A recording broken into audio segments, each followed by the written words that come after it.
All right. And we are off.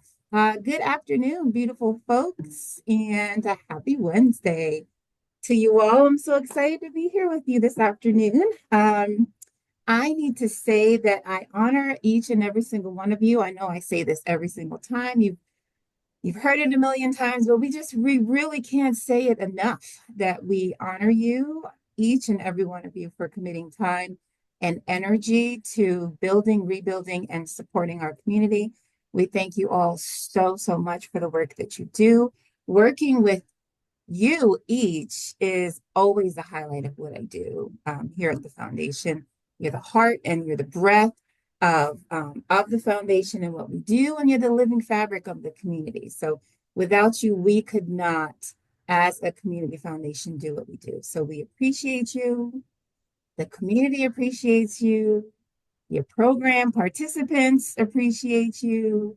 Everybody appreciates you. So thank you so much for doing what it is that you do. Um, we're still waiting for people are still coming in. All right, come on in, everyone. It's good to see you all. Um, just a quick announcement that applications to be a grant reviewer closes on May 1st. So that opportunity is available. We only have a few spots left. And at this point, we're looking for a good representation of our community. So we're looking for you. We'd love to have you join us. Is there anyone on the call?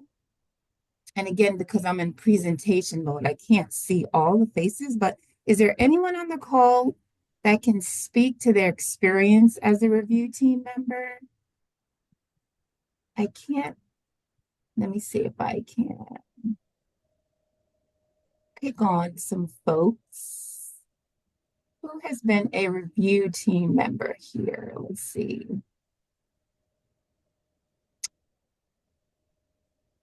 I'm gonna go with, and I'm really good for picking on folks. So let's see. I see here Sarah. Sarah, do you want to, or can you say a few words about your experience as a review team member? Sure, I'd love to. I have to say it was one of the most rewarding experiences. I did it several times. It does take a lot of time, but it's worth it and it's very rewarding. You will learn about organizations in our community that you never knew about and the good they do. And odds are you're going to end up making some collaborations, friendships, um, going to performances. It's just our community is so rich.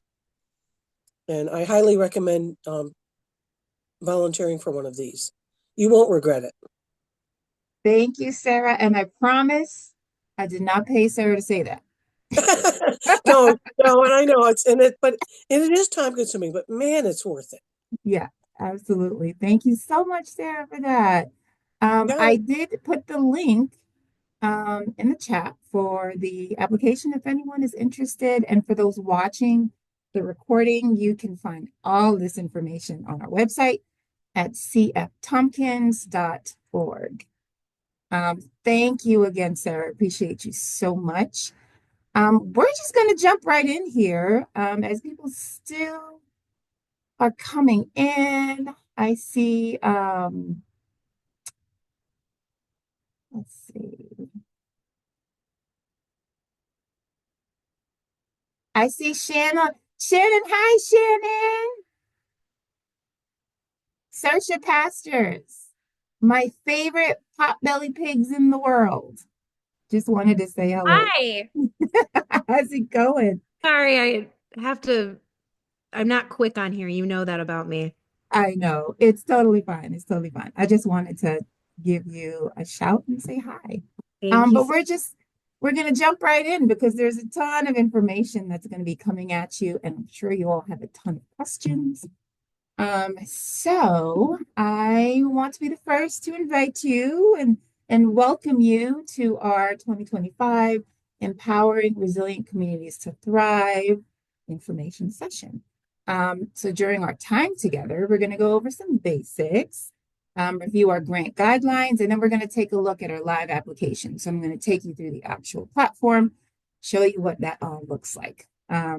Like I said in the beginning, I really don't like talking at everyone, so I'm going to try to engage you a little bit. Again, I'm good for just picking at people, and asking questions. And if you need to stop me to ask a question, please feel free to do that. Because again, this is a lot of information that's going to be coming at you, especially for a first-time applicant. But please do not get overwhelmed.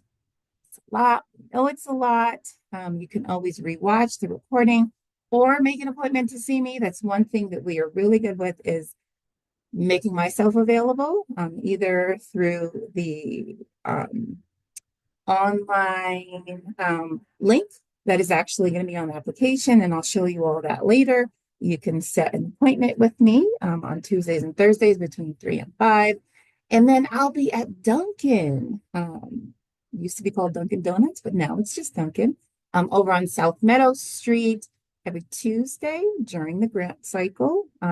I'll be there from, I think it's 12:30 to 1:30. I'm pretty sure it's 12:30 to 1:30.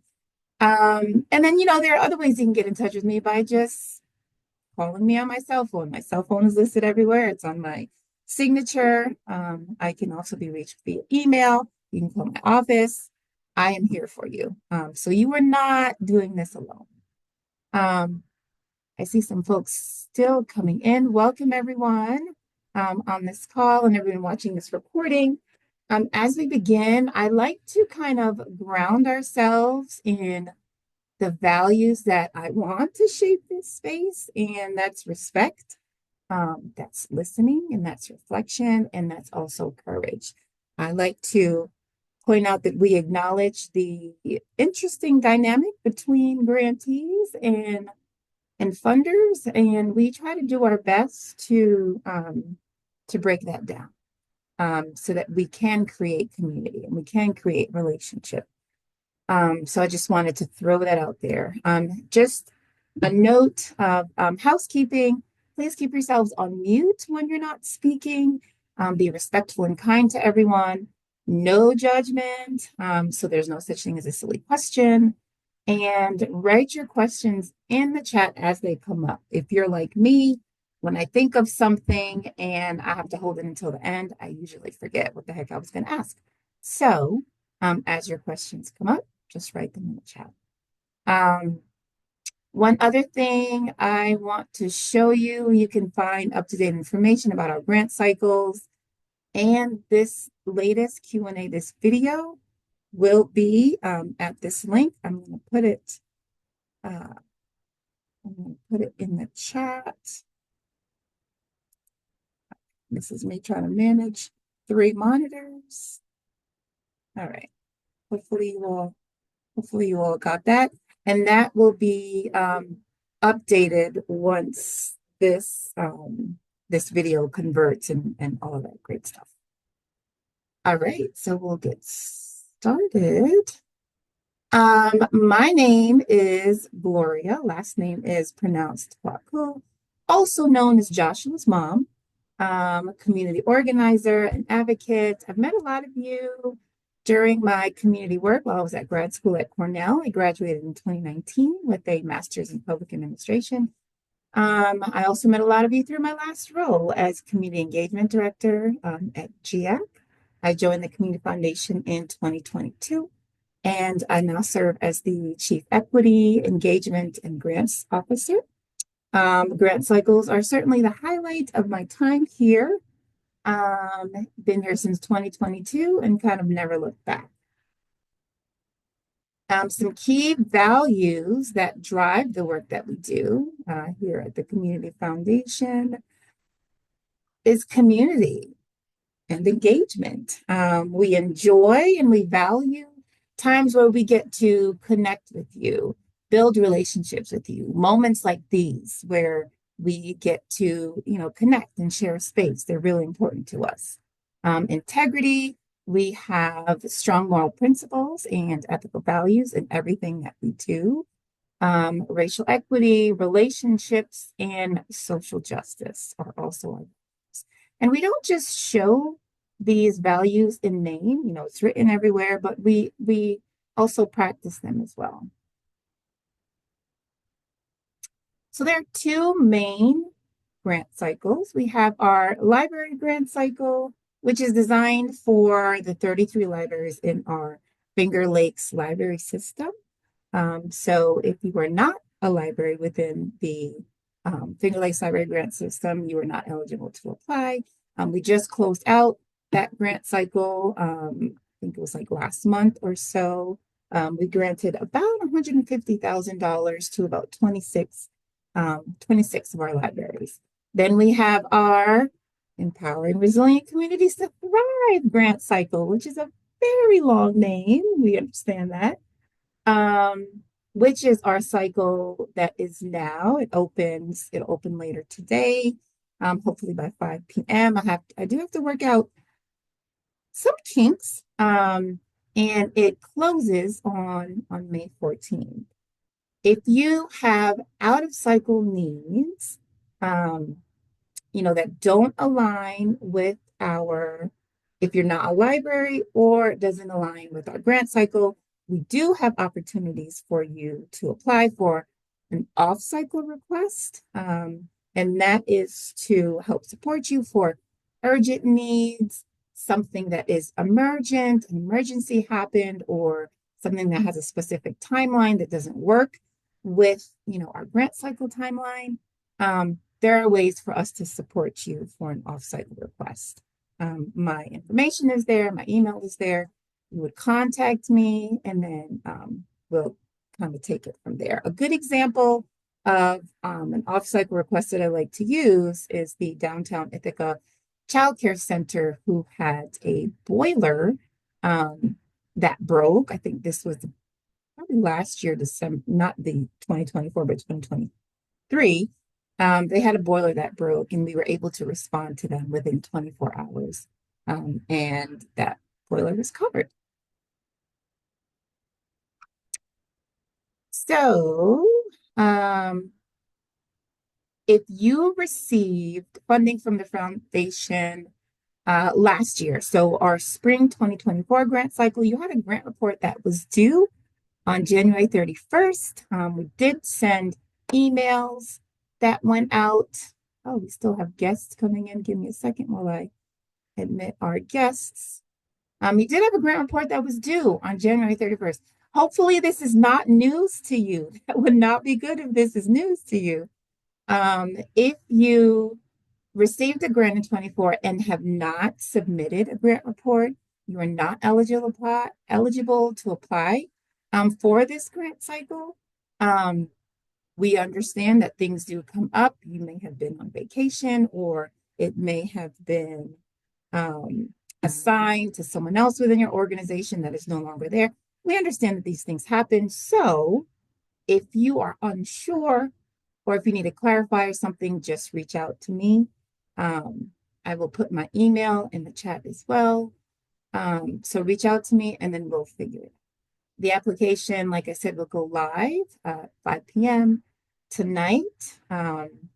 If not by 5 p.m. tonight, definitely 9 a.m. tomorrow morning. Like I said, I'm going to work through some little kinks that the system has had, because we have had some changes that I will go over a little bit later.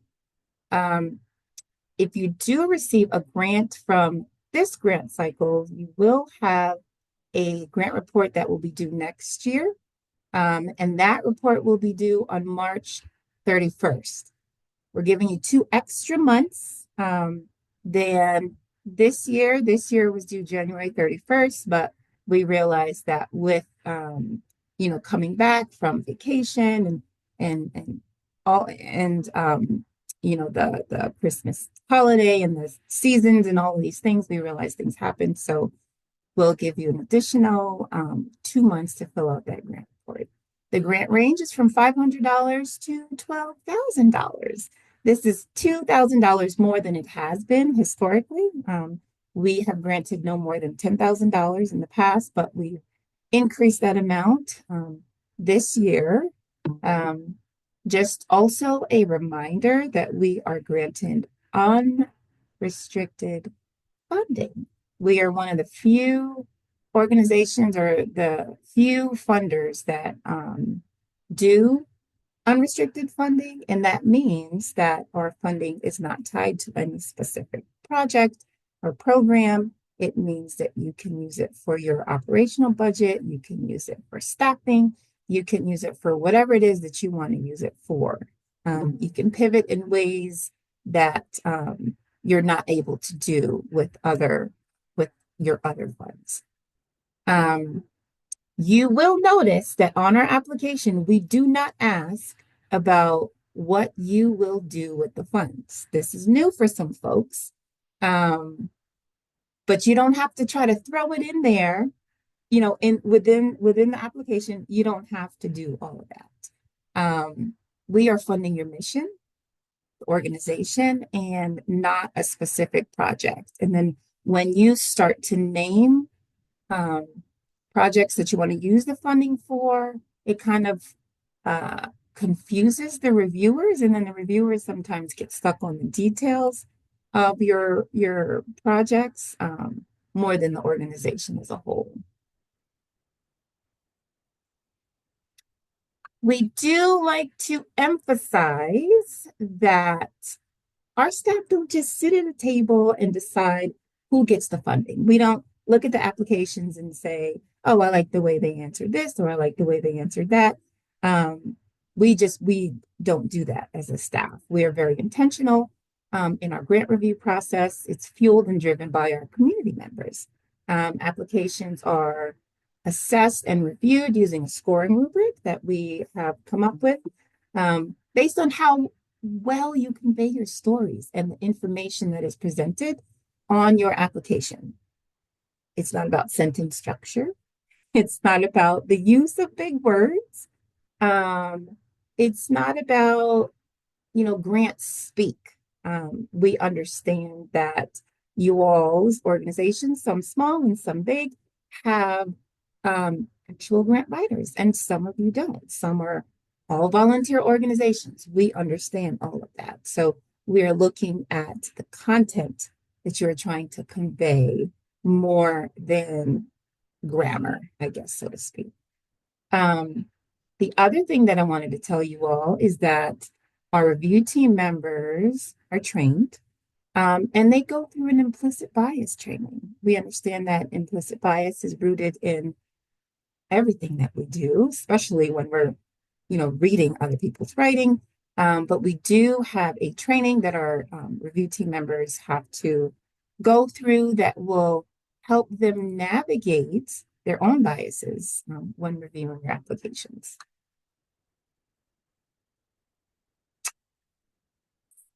So, let's see. Application questions. All right, so application questions, they are going to be available for you to download prior to opening the applications. It's going to be available in a PDF form and also in a Word document form. So I'm not going to go over these questions, but I wanted to let you know that these 5 areas are the most important questions on your application. So really focus on clarity on these specific 5 questions. So take a screenshot if you need to, take a picture if you need to. The basic information, of course, so your mission and your financials, but the next 4 questions, those 4 questions are going to be the majority and the meat of your application that need to be very, very clear.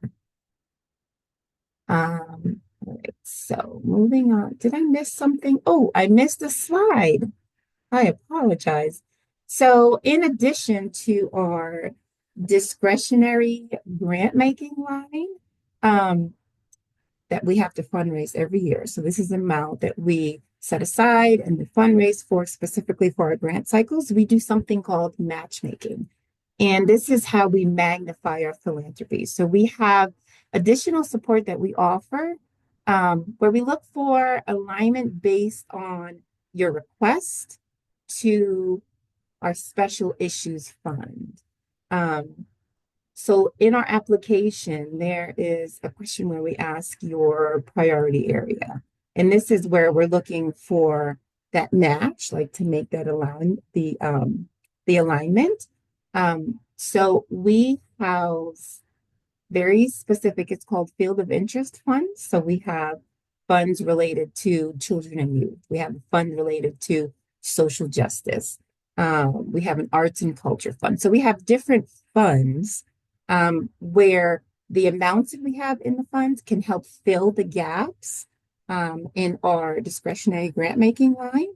Um, Another way that we magnify philanthropy is we share your applications with our fund advisors. So I don't know if many of you know, but we have over about 150 funds that we house in the community foundation that have fund advisors. And so we share your applications with our fund advisors. And if there is an alignment with their philanthropic interests or they just really believe in your mission or your values and they want to support your request, great. I want to say that in the past, our fund advisors have picked up over $200,000 in our previous grant cycles. So again, that's another way that we do our best to magnify our dollars. All right, so we did the application questions. All right, so we are moving right along. We do stand committed to DEI. We realize that the environment is shifting and it's changing, and we have made some changes to our application. We've removed a few questions and we've shifted the ideas of some other questions. However, we're still being intentional as we collect DEI related grant making data.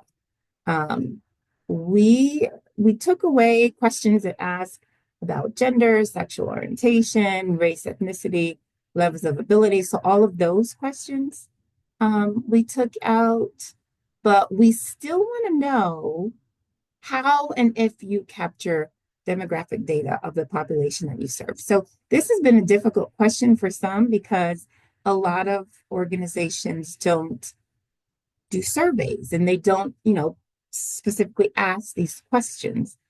So it might be a little difficult for you to answer this question. But if it is available, because there are some organizations that do that, if it is available, we would love to know that information. We do still ask questions about how you approach your DEI work. There is a question on the application that asked if you were affected in any way by some of the executive orders that have come down and all of that stuff. We do ask that question. We ask about how the grant will impact your DEI work. We still want to know how you handle bias and how you create opportunities for community members to be involved in the work that you do. And as you'll see in the application, I do talk about what we mean by that. It's like, Lori, what do you mean? How do we involve them? That sort of thing. So it's like, do you have an open door policy for your for community members? Are they able to come in and see what you do? Are they able to volunteer with you? Are they able to attend your town hall meetings? Are they able to give you feedback on your programs and that sort of thing? That's the information that we're. So a couple of things that have changed. Like I said, we did remove some DEI questions. A new thing this year, you will be required to upload your latest grant report. That is something that came about from our review team members. Our review team members want to know more about your organization. So they love to read your responses, but they want to see the impact. They want to see what you've done over the past year. So they want to see there's an opportunity for you to upload your either newsletters or your annual report, um, or your grant report. Um, if you were if you were granted an award in 2024, I don't think you'll be able to move forward without uploading your grant report from last year. That's another change. Um, another another thing that we've added is support for your SMART goals. We've noticed that your the goals are not very well defined. So there's been some difficulty with goals and how to write SMART goals. I've included last year a link to, it's a quick link, how to write SMART goals. But we've included an actual example. So you'll see that example is embedded in the application for you to look at what it is that we are looking for as far as SMART goals.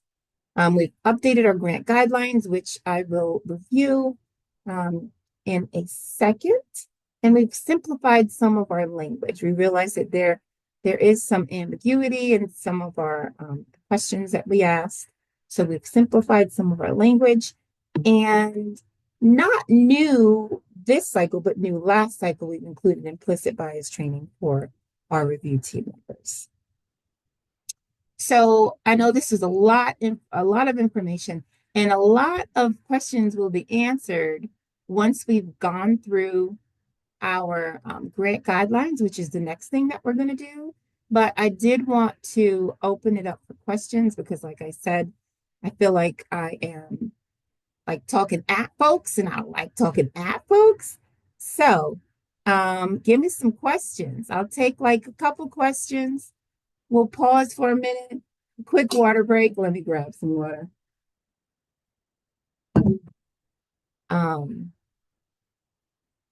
Oh, okay. George has his hand up. George, what's your question? Hi. My thank you for that presentation. It was really helpful. Question I had, first one was like sort of a smaller one. Is could you put the application questions slide back up so I could take a screenshot? I was trying to write it down. Okay. Let's see. But yeah, no worries. But and then beyond that, I was wondering specifically for the question regarding the your last grant report. Is that a sort of a broad, like, are any previous grants that we've had from different grantors, or do you mean specifically the previous grant from the community foundation if we received one? So the specific you'll find that there are two areas where you can upload this information. Mhm. So for you to be eligible to apply and you were granted an award in 2024, Mhm. you will be responsible for uploading your 2024 grant reports specifically for us if you were awarded a 2024 grant.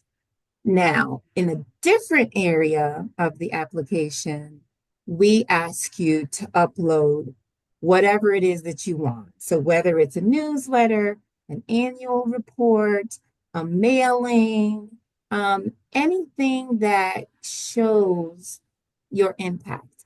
And it's really just giving the reviewers more information about your organization. So it won't hurt your application. It will help your application. Does that make sense? All Thank you. right. Did you get the picture? I did. Thank you so All much. right. Perfect.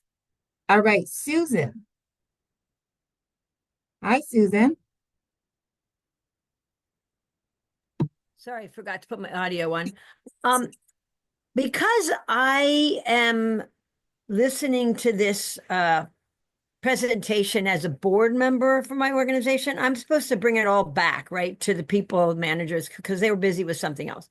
So I've also been taking little pictures of or screenshots of this, but is there access we could have to the slides that are the ones we want to take pictures of anyway? Or like those of us who are on your master list, can we get a slideshow afterwards? Or Absolutely. See, thank you. the most amazing thing about our process is that, and when we go to the live application, you'll see. So we will have all of the resources there for you. So we did a grant writing university, we did a grant writing workshop last week.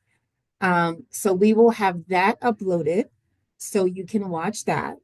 We will have this session uploaded there so you can rewatch it.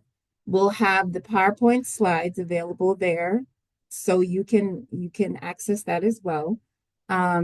We will have the grant applications downloadable for you in PDF or Word document. And we will have the link to make an appointment with me for 30-minute slots on Tuesdays or Thursdays. So all of that will be on the application portable, not portable, Gloria, portal. Make sense? And everyone that is on this call, I'll send it to you directly as well, since you asked for it, Susan. All right. Another question from Lori. Thanks so much, Gloria. Just a little clarification on the question about what are your organization's goals for the next year? I'm just wondering, do you mean like from, April of 25 to April of 26, like the next 12 months, or is it more like a little more formally in a strategic plan for the year 2026? So we realized that every organization is different. So their fiscal year is different. So you can answer it however you see fit, whatever makes the most sense for your organization. Yeah. Thank you. Thank you. That's helpful. Yeah, we won't make that difficult. All right. So we're gonna move on. Oh, Susan, your hand is still raised. You want to put your hand down? Okay, there we go. All right, so I'm gonna move on to, thank you everyone for their questions. I'm gonna move on to our grant guidelines. So I'm gonna share my screen again. Let's see.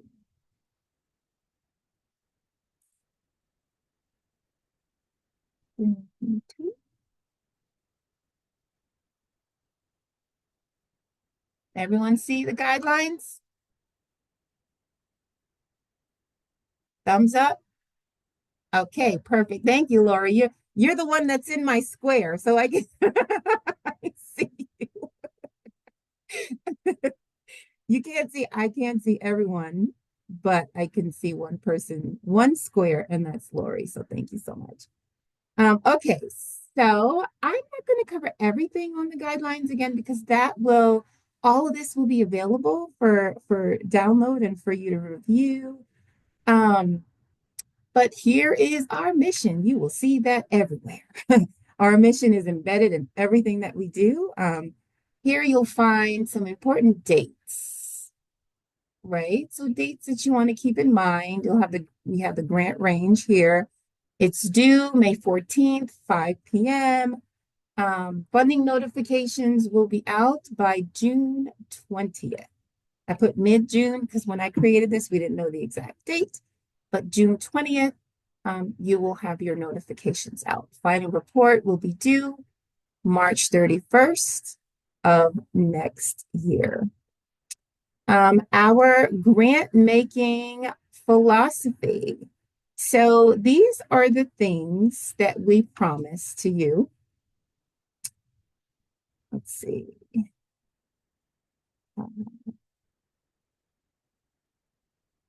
Let me move down here. Oops. So going back up, I'm sorry, our grant making philosophy. I skipped over this whole part. So things that we strive to do. We encourage learning, reflection, and shared growth. We try to be as transparent as we possibly can. That's why we do our review teams, that we have the process to be accessible and accountable in our grant making practices. We also do evaluations afterwards, which is really important to us. We want to know what we did well, what we didn't do well, what we can do better, all of those wonderful things. We strive to reduce barriers to funding for grassroots and emerging initiatives. On our scoring rubric, our reviewers do look out for the very small new organizations that are coming out. So we pay particular attention to those smaller organizations. We strive to engage diverse groups of community members. So that is our review team members. Our grants come from 3 different areas. I did talk about our discretionary grant making, which is called our Tompkins Today and Tomorrow Fund. So that is our big fund for grant making purposes. So that is our unrestricted discretionary grant making fund. Now, I talked a little bit about our field of interest fund. So that would be like our arts and culture fund, our social justice fund, our birth through 5 fund. So very specific fields.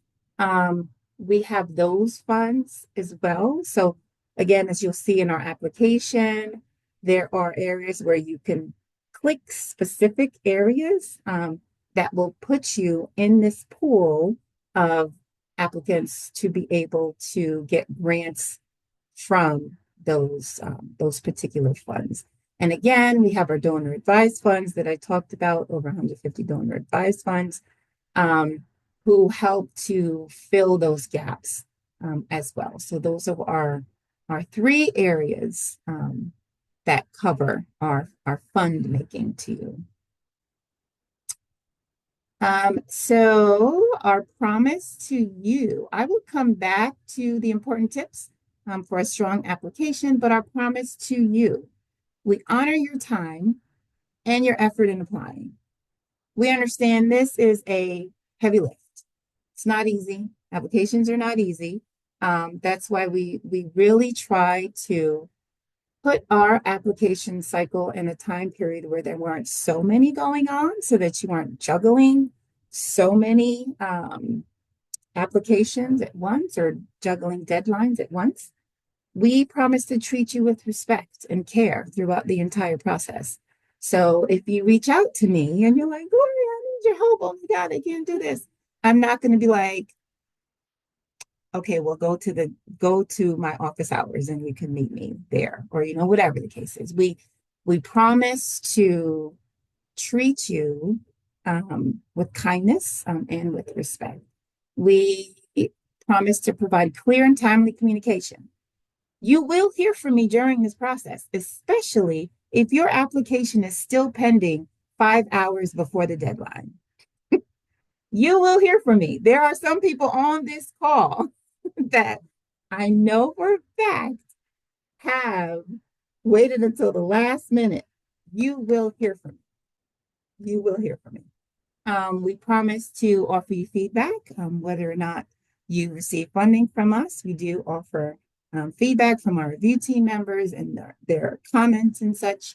And we also promise to uplift your work. So not through just funding, but by listening and connecting and celebrating your impact. And that is through our award ceremony. So new this year, we haven't done this in a really long time, but this year we are going to have an award ceremony.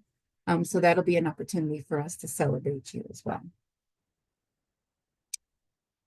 As a foundation, we're moving away from project-based funding. So we did talk about this a little bit and how we're leaning towards trust-based philanthropy. There is a link here if you are interested in learning more about what trust-based philanthropy is. I'd advise you to click on that link, read a little bit more, and so that you can understand why it is that we do what we do and how we do it. We realize that we do things very differently than other funders. So take a look at that. We promise to conduct a fair, equitable, and transparent grant review process. And I did talk about implicit bias and what that means and how we try to do our best to mitigate implicit bias through our review team members. Let's see. Now, additional information. I did talk about this with our matchmaking role between our donor advised funds and our field of interest funds. We did talk about this. One thing, we know that things are changing. in the nonprofit sector. And we wanted to share this resource that was provided by the Council on Nonprofits in case you wanted to know more about how administration will affect your particular organization. So I'm going to put this link. Let's see if it'll work. Managing my 3 monitors and not being able to see. Let's see, copy link. Copy link, and then I'm going to try to put it in the chat here. Let's see. Hopefully this all gets to you. For anyone watching the call, the link is embedded in the grant guidelines, so you will have access to that.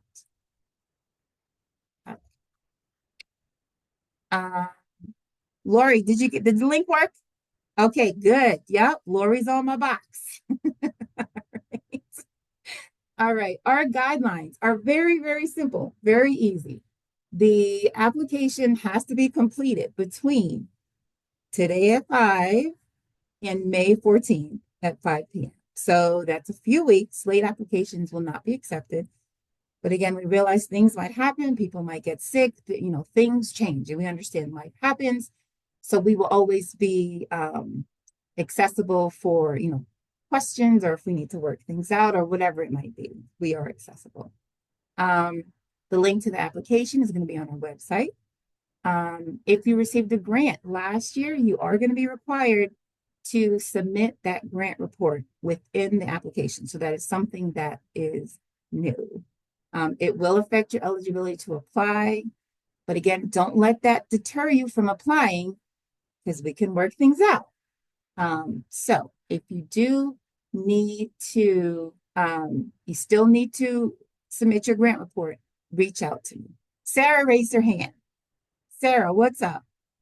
Well, when you say the grant last year, I did get a Rosen grant. So does that count? No, because that's library. Okay. That's library grant. Yes, that's library. All right. Good Thank you. question, Sarah. Good question. Yes. Grantees or applicants must be a nonprofit organization, a unit of government, a school, or a faith-based organization. If you are not one of those, you must be fiscally sponsored. So you do need to find an organization that fits within those categories there to sponsor you. Organizations must provide services to residents of Tompkins County. We realize that there are larger organizations that cover other counties. That's great, as long as Tompkins County is a beneficiary of your services. And please take note that your grant award must be used within 12 months of receiving your grant. You may apply for up to $12,000 this year. Previous funding does not guarantee continued funding. I can't tell you how much I see some organizations get very comfortable with their asks, and then realize at the end, when they're only partially funded or not funded as much, that and get in their comments that their application wasn't as clear, and so they weren't happy about that. But so I ask, please don't get comfortable. Because you were funded last year does not guarantee funding this year. Applications meeting all the requirements up here will be evaluated by our review team members, with a final approval by the Community Foundation's Board of Directors. So once our review team members come up with their funding recommendations, they bring that up to us as leadership, and then we figure out, how to allocate the funds, and then the board actually approves the funding recommendations. So how to access the application. So here is a quick link to the application. And again, this will be available on our website and then also on our platform. There's a quick link here, and then it tells you how to create a new account if you are a first-time user. If you are neurodivergent or, oh, excuse me, or have difficulty completing the application, or English is not your native language and you want a translated version, all of these things are accessible. Just reach out to me. My phone number is on there. An email is on there as well. New last cycle, if we are giving organizations the opportunity to be creative.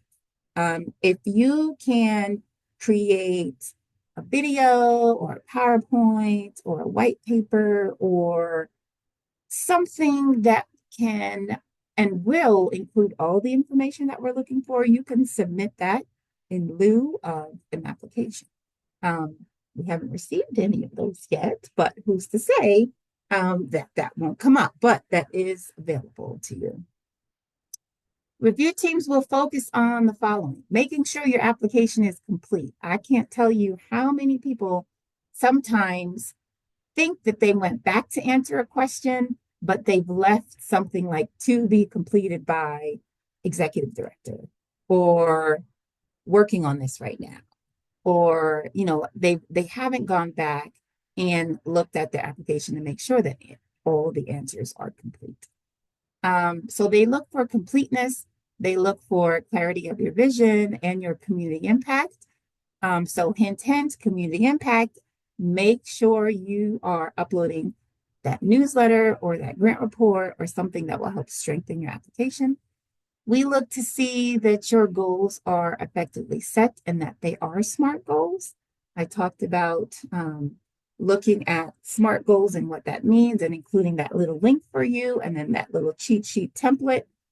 Effective communication and engagement with those with those served. So again, that's looking at how you are including including the community in the work that you do. And again, we're looking at whether or not you are including their evaluations and their input in the work that you are doing, or are you just kind of prescribing the work yourself? Are you telling the organization what it is that they need? Are you telling the community what it is that they need, or are you asking them what it is that they need? Clear evidence of cooperation and contribution to racial equity in services and outcomes. We're not looking for perfection. We say this all the time. We are looking for heart. We're looking for your voice.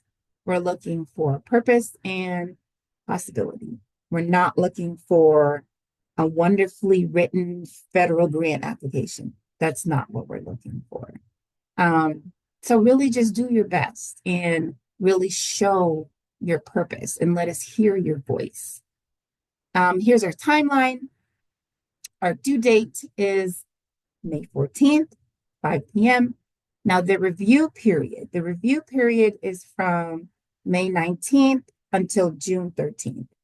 What does that mean, Gloria? So that means on May 19th is when our review team members will receive your applications. So they will have about 2 weeks to read and score your applications. And during that 2-week process, they will be reaching out to you specifically as an organization. So you will be assigned a lead reviewer. So that person will be contacting you to go over your application, maybe get information from you that you forgot to include, ask you about more information, about specific questions that they may have. And this is really an opportunity for you to brag about your organization and talk about the wonderful things that you do. Maybe talk about some additional stories that might come through. Really show your energy. This is the person who is going to represent you at the team meetings. So they will go over your application with the rest of the team. They will be your advocate, so to speak. So they will speak on your behalf. So you want to make sure they understand your organization inside and out, and they can answer any questions that review team members have. So make sure you offer them lots and lots of information, or maybe even you can invite them to your organization. I've seen that happen, where review team members have visited their lead organization, where they get to see firsthand the work that you do. So I really encourage you to try to connect with that review team member, because again, they represent you during these review team meetings. So that's like the first 2 weeks. And then the following 2 weeks is the time period where review team members will meet. B has your hand up. B. Hi, Gloria. Thank you so much for explaining this, but I just want to make sure that the advocate is going to reach out regardless of the application being complete or not. You are always assigned an advocate or a review team member. So as long as the application makes it through to the review period, yes, you Thank will you. get assigned a lead person.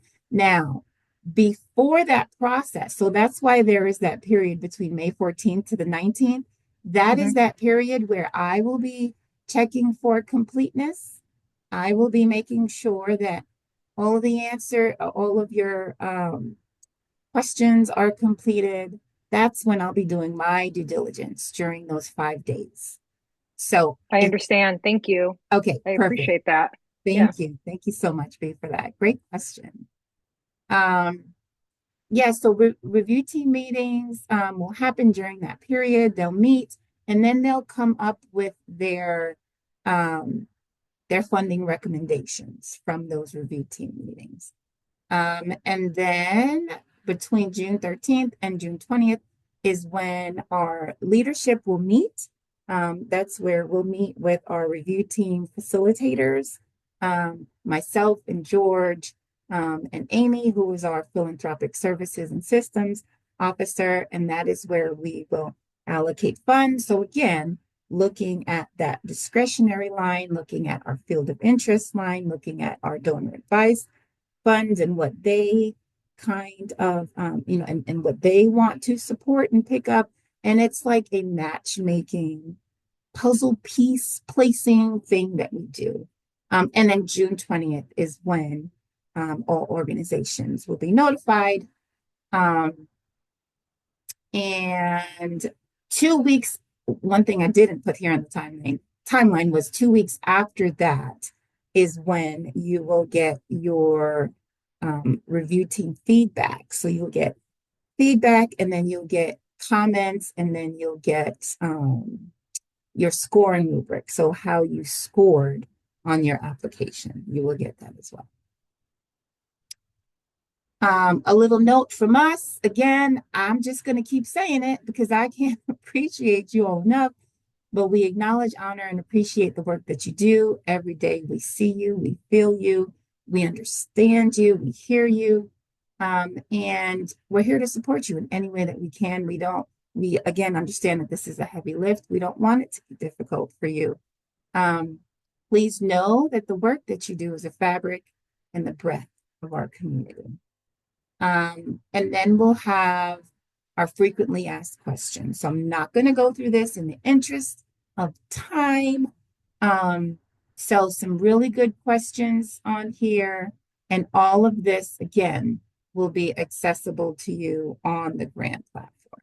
So I am going to stop here and pause for a second and see if I can answer any questions before we go to the live application. And I'm going to try to fly through that application.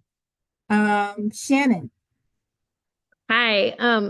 So super quick with the stories and uploading newsletters and all of that fun stuff that I always struggle with. Is it okay if we were to copy and paste a link, say if we have a blog or a website where all of that I kind of add it to there. Can I just put a link? Is that okay? Or does that make it Absolutely. harder? Yes. Okay. Okay, Yes. perfect. So we do, and I know Shannon, you do have those big documents, I know, I which apologize. historically, you can send to me and then I attach it to the application. Yes. That's totally fine as well. But if you do have a link to, a Dropbox or something like that, that is also available. You can copy a link as well. Okay, Great wonderful. question. Great question. Are there any other questions before I move on to our live application? All right. So let me share screen again. Oh, I haven't checked the chat. Do we have any questions in the chat? Trying to manage. Let me see.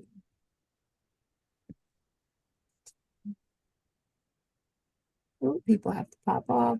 Is the rubric available for us to see? Yes, the rubric will be available. That is going to be also on our platform where you can see what it is that our review team members are looking at and what you're being graded on. Where are we able to access all this information? I know you said this many times.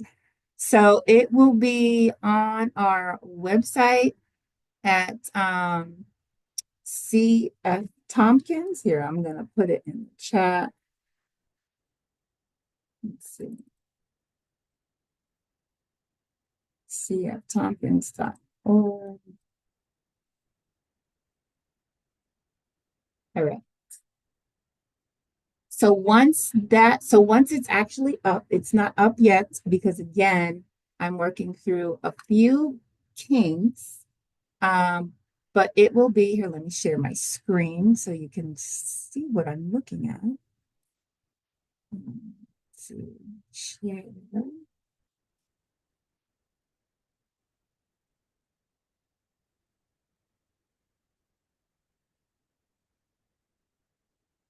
Okay. So here's our website.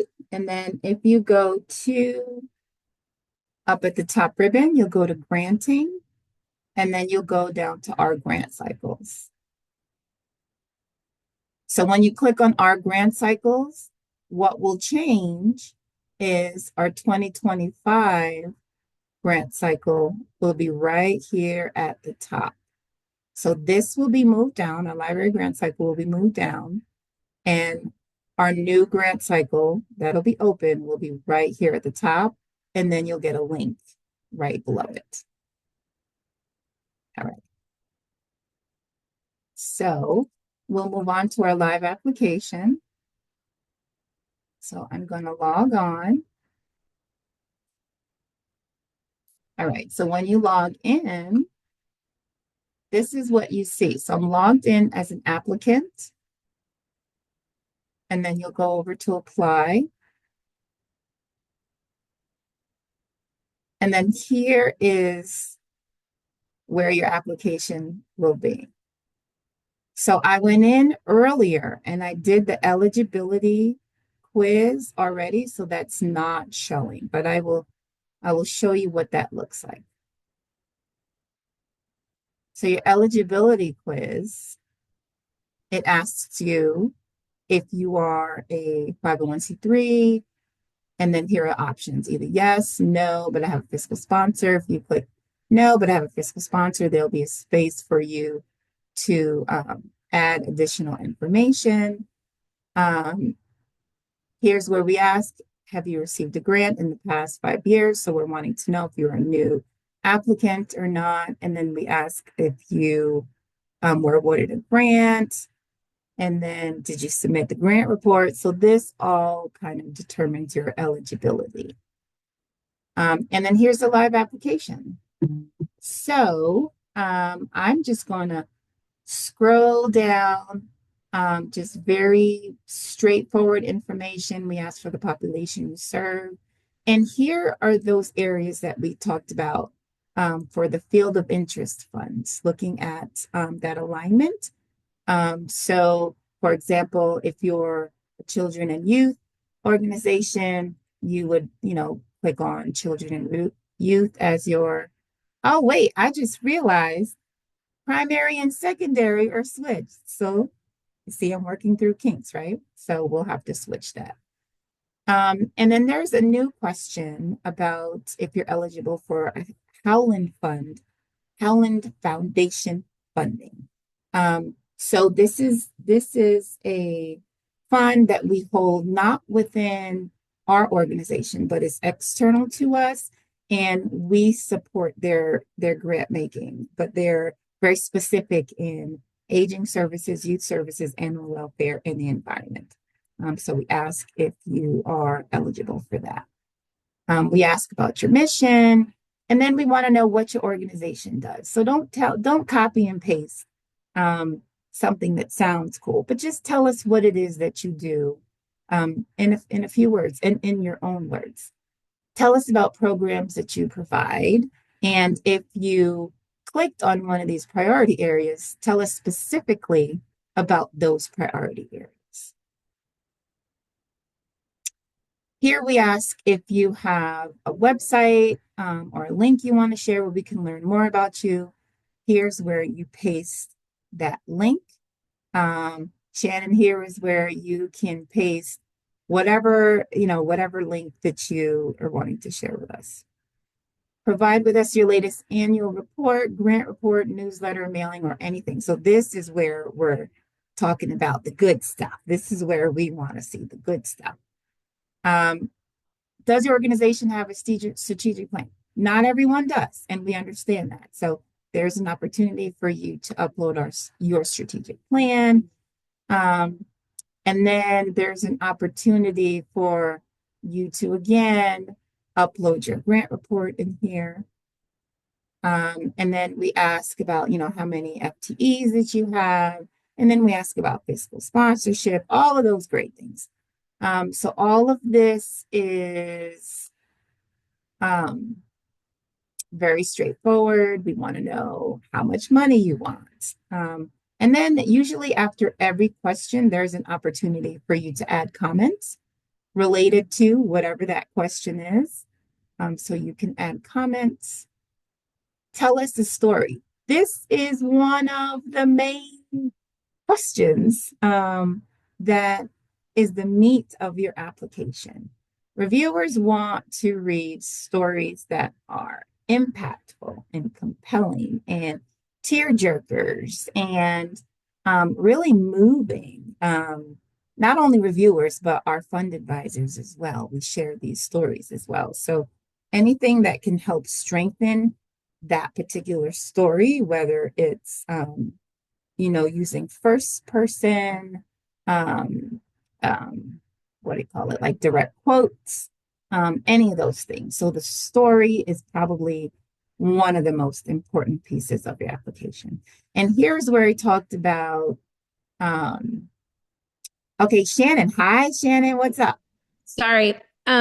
Stories. So for those of us who have applied before and not that there isn't enough going on, but sometimes there's a particular story that really encompasses everything that you do. And I'm wondering if it's okay or would be frowned upon if you were to reuse a story that you have in the past, if you felt like it really, painted the better picture. If we don't frown upon that, right? Because we want you to work smart, not hard. So if it answers that question and if it's a story that truly reflects what it is that you do, then yes, absolutely. Feel free to use that story. It's totally fine. Thank you. Yeah. Of course. Thanks for the question. Moving on to SMART goals. Now, here is where there is a hyperlink. If you don't know how to write SMART goals, this is just like a very quick link for you to learn what SMART goals are. And then we've included an example here. So here's your goal. So here's your goal. So you'll write out your goal just like this. And then you will answer, how is this goal specific? How is it measurable? how is it achievable? How is it relevant? And how is it timely? So you'll pretty much copy this and then paste it and then add your own goal and follow this format. How will you evaluate progress towards the goals that you've shared above? So again, you'll write goal 1 to evaluate goal 1. This is how we will evaluate that goal. And same thing for goal 2. Tell us how you collaborate and connect with other organizations. So this is another good one. We realize that not everybody is able to connect and collaborate, but we do want to see collaboration within the community. So give us details about how you are connecting with other organizations, how you are reaching across the sector or reaching across the aisle within the same sector with other organizations that are doing the same work that you are doing. So here is where you'll give us a better view on how you collaborate and connect within the community. And then financial information, very, very straightforward. What are all your sources of revenue? So if you're 100% grants, write 100% grants. If you're 50%, personal online donations or online fundraising, this is where you write all that information. And new this cycle, we want to know if there's been any changes to your operating environment with all the cuts that are happening now. We want to know about that. So if there are anything to make your application more urgent, more, hey, I'm kind of struggling here. Here, look at my application. Here is where you would add that information. And then here's where you'll upload your financial statement. And then here is our DEI statement. And here's where you can add any information that you wanted to add about changes that happen with the orders that are coming down from administration and how that has impacted your work. If you decided that you're going to continue the work, if you decided that you're not going to continue the work, here's where you will add that information.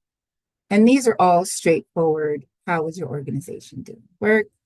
And you'll notice that those other DEI questions have been taken out.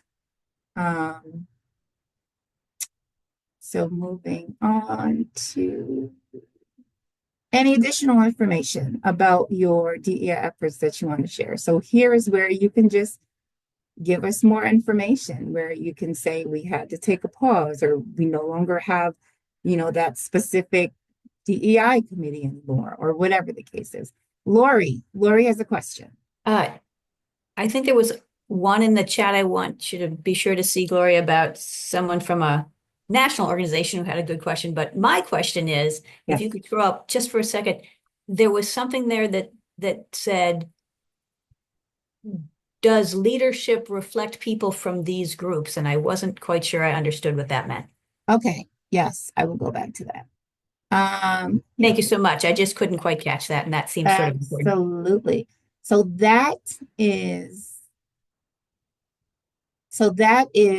the question that we shifted a little bit. I said we shifted a couple questions. So instead of asking, I don't remember what the exact wording was last year, but we asked for the race ethnicity of your executive director and then your board chair. So that was our way of looking at the leadership of the organizations that we are funding. So for example, when we pull this data, we can say that 35% of the organizations that we provided funding for were minority led or providing information like that. But with this question, it simply states, are any of the following represented in your organization's leadership team? So that's anybody in leadership, not necessarily just the CEO or executive director, and or your board. So your board chair could be anybody on your board. And if none, you would just write an A. If you prefer not to say, that's fine as well. But if there is representation, this is where you will include that representation. And we do that so we are not completely disregarding the information that we want to know about the organizations that we are funding. So it's kind of like a good medium between the two. Does that answer your question? It does. Can we click more than one? Nope, not in this case. But I can, as I'm tweaking, I'll try to see if I can. As I'm tweaking, I'm going to try to see if I can actually do that. Thank you. Good Thanks so question. much. And then let me see, let's see, ours is a national organization. Should we limit our answers to programs in Tompkins County? Absolutely. Please, yes. Limit it to all of the programs that you provide in Tompkins County. Yes. All right. So moving on, in the interest of time, I'm going to breeze through this. Let's see, where were we? Signatures. So signatures, very important. If you are the applicant, this is where you will sign. So you did all this work, right? So you want credit for the work that you do, right? We want to give you the credit. However, if you're not the executive director or the fiscal sponsor, you cannot sign the application for them. So you will need to have them sign it. And the way to have them sign it, and it's written out here, you would have to go to the collaborate button. So the collaborate button is all the way at the top here. So you'll click on collaborate, and then you will add the person's email. And then that will send them a link directly to the application, and they will review the application and they will sign it. They will sign it and submit it. And for those who think that they can sign for the executive director, you can't, because I know. because the system tells me who signs it.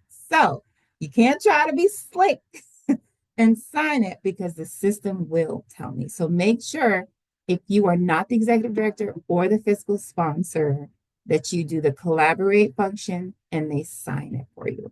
And then here's the miscellaneous section. Did you watch the Q&A? Did you attend the Q&A? How are you affiliated with us? And just any additional marketing, upload, anything that you want to share with us. Again, that will help strengthen your application. This is where you will put it. And then you will hit submit application. All right, George has his hand up. George, what's up? Thank you again for this section. It was really helpful. A question I had for the application regarding the board adopted mission versus our own mission. Should the board adoption mission just simply be, is that what we're sort of like copying, pasting from their, from like our charter, constitution, what have you, and then the section one underneath it is where we can actually like, you know, write it as like a person and not like as an organization type of thing? That's exactly right. Yes. Just wanted to make sure. Thank you. Perfect. That's exactly right. Let's see. Check. Let's see where ours is our check race field from a menu to checkbox. Oh, thanks, Makia. That was a direct message to me. Thanks, Makia. I appreciate that. Yes, I will work that out so that can reflect that change. Are there any other questions? Oh my gosh, it's Norm. Hi, Norm. It's good to see you. Hi, Gloria. I've been here all along.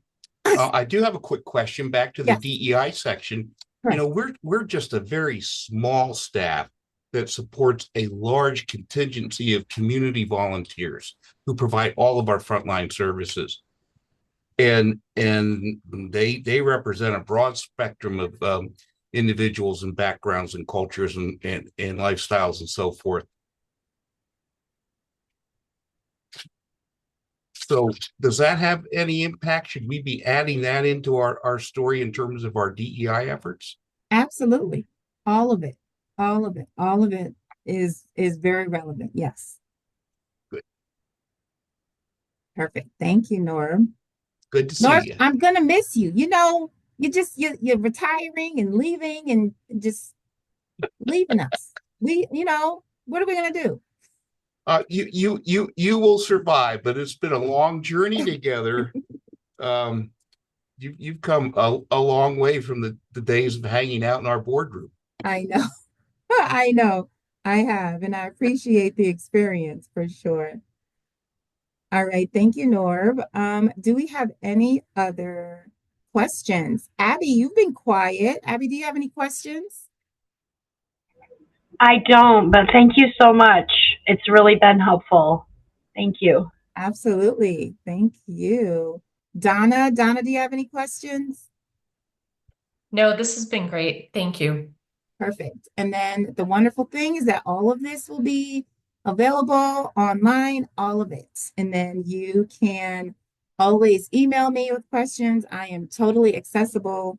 I don't do anything except grant cycle work during this time. So I am available to you during this time. Now, come after June 20th. Don't text me. Don't email me. Don't call me.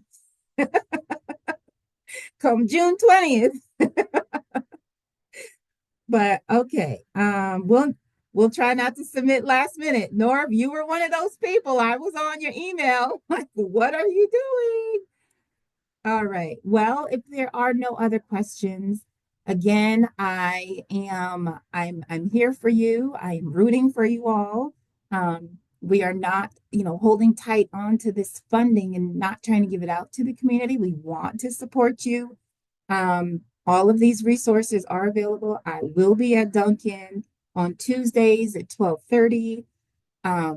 Keep an eye out on our website for when the application will go live. And if you have any questions, please email me, GC. Did I forget my last name for a second? GCOICOU at CF Tompkins. So that's Community Foundation, cftompkins.org. And I am completely accessible to all of you. So thank you again for sharing this afternoon with me. I'm sorry we went over by 20 minutes. But please give me grace, as this is a lot of information to throw at you all. But I am here if anybody needs me. Thank you and have a wonderful, wonderful afternoon. Take care. Enjoy the sunshine. Thank you.